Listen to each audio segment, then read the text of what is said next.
This disturbing case took place on the night of March 8, 2022, where a 32-year-old woman, heavily intoxicated, found herself on the last East-West Line train. The train carried her to the final stations in Tuas, where two foreign workers, Alam Faisal and Ahmed Rayhan, both Bangladeshi nationals, approached her. These two men, who worked together as welders on the same construction project, encountered the woman in a vulnerable state. After meeting a mutual friend for drinks, the two men took the last train back to their dormitory at Chinese Garden MRT station.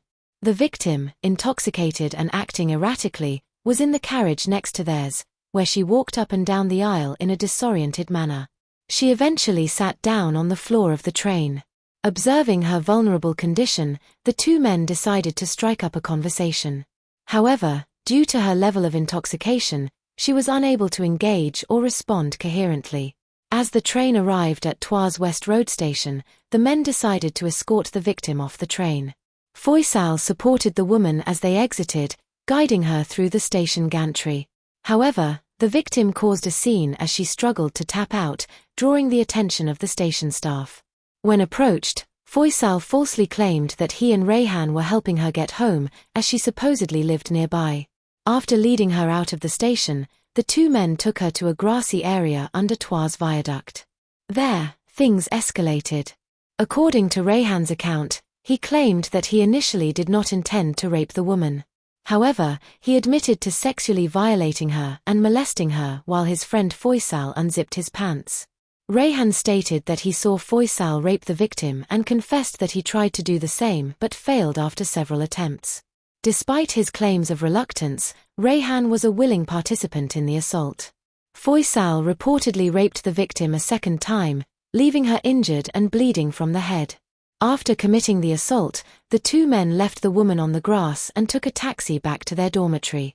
The victim was later found by a passerby on his way to work, partially undressed, curled up, and bleeding.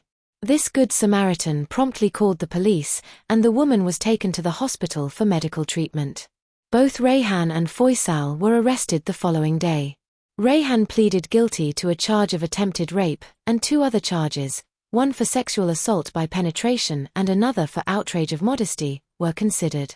His defense lawyer argued that Rayhan had succumbed to temptation upon seeing his friend violate the victim.